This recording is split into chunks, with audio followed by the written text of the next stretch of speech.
Buenas jóvenes, ¿qué tal?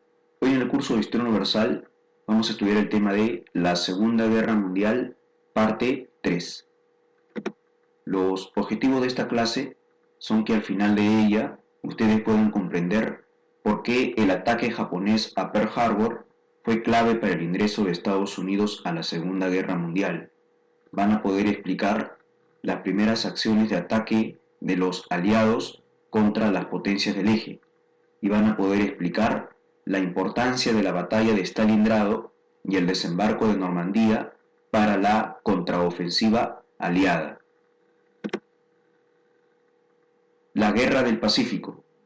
Dentro de la duración de la Segunda Guerra Mundial, tenemos también un conjunto de desenlaces bélicos conocido como la Guerra del Pacífico, porque se va a dar acá por el control de estas islas en el Océano Pacífico.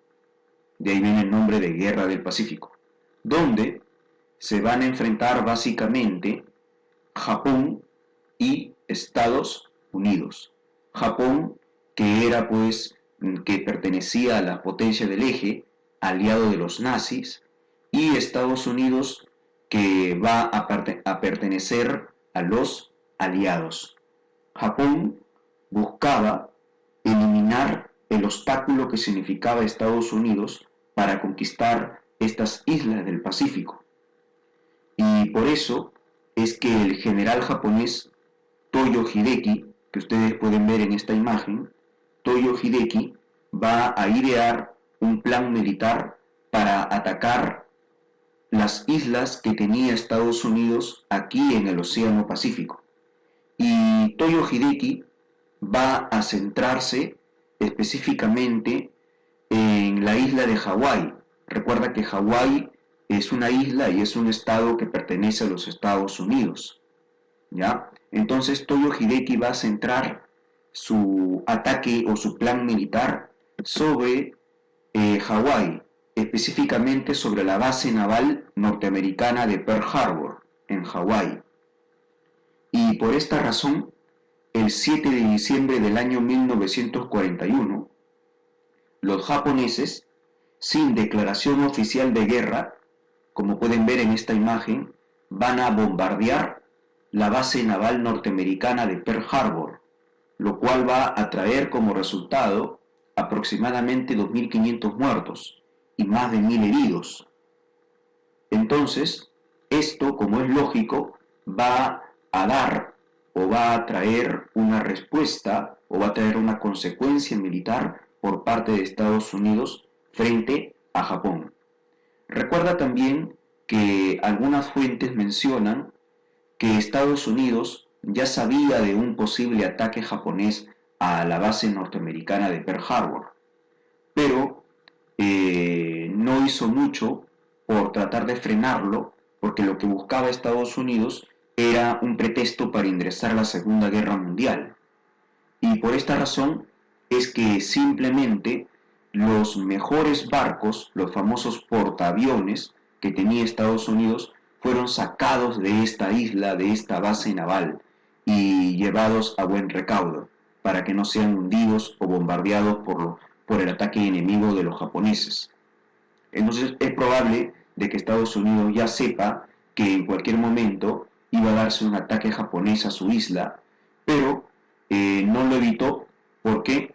Porque quería un pretexto para ingresar a la Segunda Guerra Mundial. Y es así como después de este ataque japonés a Pearl Harbor, Estados Unidos, de manera oficial, declara la guerra al Japón. Y de esta manera, Estados Unidos estaba ingresando a la Segunda Guerra Mundial. Recuerda que Estados Unidos va a ingresar apoyando a los aliados, es decir, a Inglaterra, a Francia y a la Unión Soviética. La conferencia de Teherán se va a desarrollar a fines del año 1943 en la capital del país de Irán, en Teherán. Consiste en la reunión de tres líderes: Joseph Stalin, presidente de la Unión Soviética; Franklin Roosevelt, presidente de Estados Unidos; y Winston Churchill, presidente, o mejor dicho, primer ministro de Inglaterra. En esta reunión, en la conferencia de Teherán, se planteó un ataque a Alemania desde el oeste, desde Occidente, que pueda reducir las tensiones militares en la Unión Soviética. Recuerda que Alemania estaba bombardeando la Unión Soviética, había invadido la Unión Soviética. Por lo tanto, en esta reunión se acuerda un plan para atacar a Alemania por Occidente. Se establecía así lo que en un futuro se va a conocer como el desembarco de Normandía. Por lo tanto, la conferencia de Teherán fue la cumbre que marcó el inicio del fin de la Segunda Guerra Mundial, el inicio de lo que se conoce como la contraofensiva aliada, es decir, la respuesta de los aliados frente al ataque de las potencias del eje que Alemania ya había iniciado desde 1939. El fin del ataque al Mediterráneo. Estados Unidos e Inglaterra vencen finalmente a las tropas alemanas e italianas acá en el norte del África, en la batalla de El Alamein, ¿sí? Recuerda que van a llegar entonces refuerzos aliados al norte del África y estas tropas alemanas ya van a tener que capitular o rendirse. Por lo tanto, hay una derrota de general Erwin Rommel y de sus tropas, las famosas Afrika Korps, ¿sí? Una derrota de Erwin Rommel y de las tropas alemanas del Afrika Korps que peleaban aquí contra los aliados, aquí en el norte del África. Y es así como los aliados van a pasar a tomar el control del canal del Suez, sí, muy importante para el comercio entre el mar Mediterráneo y el mar Rojo, ¿sí? Muy bien. La batalla de Stalingrado, entre julio de 1942 y enero de 1943. Recuerda que Alemania ya había invadido la Unión Soviética, ¿sí? Desde el año 1942. Alemania ya había invadido la Unión Soviética. El líder de la Unión Soviética, Joseph Stalin, establecía la defensa del comunismo amenazado por los alemanes a través de la Gran Guerra, argumentando que no era una guerra mundial, sino una guerra de clases a gran escala, donde el capitalismo buscaba acabar con el gobierno proletario de la Unión Soviética.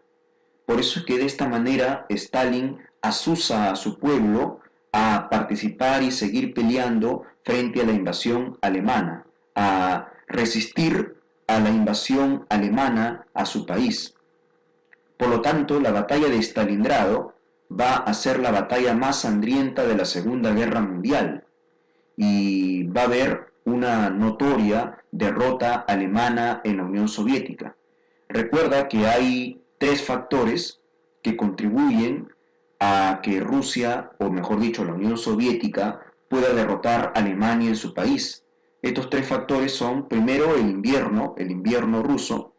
El segundo factor es la táctica de tierras arrasadas. Y el tercer factor es el ingreso o la participación en esta guerra por parte de las divisiones siberianas o estas tropas que estaban preparadas para pelear o luchar en el frío intenso. Luego, Alemania va a intentar una última acción militar sobre la Unión Soviética, pero va a ser derrotada en la batalla de Kursk. La batalla de Kursk, como podemos ver en esta imagen, es considerada el mayor enfrentamiento de tanques de toda la historia de la humanidad. Por lo tanto, el resultado final fue la rendición de los soldados alemanes en territorio ruso. Recuerda también que cuando Alemania invade la Unión Soviética, los nazis lo que buscaban eran los pozos petroleros y los recursos naturales rusos en el Cáucaso, pero la Unión Soviética resiste militarmente hablando. La derrota de Italia. Se va a producir la invasión aliada a Italia desde el norte del África, ¿sí? Desde Túnez. Desde Túnez que esta zona del norte del África ya estaba en poder de los aliados, iniciaron la ofensiva para la invasión de Italia, donde gobernaba otro fascista, recuerda, Mussolini. Entonces van a desembarcar en la isla de Sicilia, al sur de Italia, donde podemos ver acá, ¿sí? Y luego van a seguir más al norte y van a ingresar ya a territorio de Italia continental, ¿sí? Mussolini va a ser destituido de su cargo por haber llevado a su país a una guerra para la cual no estaba preparado su país, ¿sí? Italia se va a pasar al bando italiano, Italia se va a pasar al bando de los aliados el 8 de septiembre del año 1943. Esto motivó la intervención de Alemania, que va a invadir Italia, pero no va a tener resultado. Italia se convierte entonces, acá debe decir, en el frente de los aliados, ¿sí? Italia se pasó a los aliados. Recuerda que Italia pertenecía a las potencias del eje. Se pasa al bando de los aliados. Y finalmente el desembarco de Normandía, conocido también como la Operación Dínamo. Esto va a ocurrir el 6 de junio del año 1944. Normandía es una región que está ubicada al noroeste de Francia. Este país es Francia y esta zona de rojo es la región de Normandía, ¿sí? Al noroeste de Francia. Recuerda que Francia estaba dividida en dos, la Francia nazi al norte y la Francia libre al sur. Entonces el objetivo del desembarco de Normandía era que los aliados, o mejor dicho, las tropas aliadas de Inglaterra, Canadá y Estados Unidos, movilicen cerca de 200.000 hombres y 10.000 aviones para llevar a cabo la expulsión nazi de Francia, es decir, liberar a Francia de los nazis. Y por eso es que los aliados van a desembarcar en Normandía, un territorio clave para Francia. Este ataque había sido planificado, como ya se mencionó, desde la conferencia de Teherán y estuvo al mando del general Eisenhower.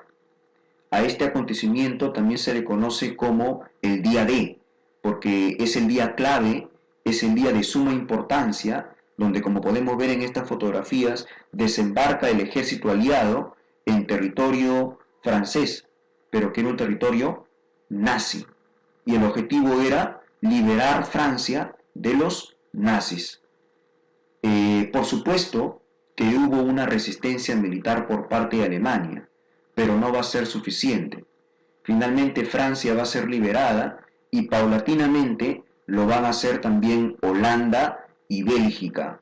Y es así como poco a poco Europa se va a ir liberando de los nazis y por lo tanto las potencias del eje, lideradas por Hitler y Alemania, poco a poco van a ir perdiendo hegemonía en Europa y van a caer pues en manos militares de los aliados. Y como vamos a ver en la próxima clase, ya finalmente Alemania nuevamente va a tener que rendirse. Bien, jóvenes, espero me hayan entendido la clase. Muchas gracias.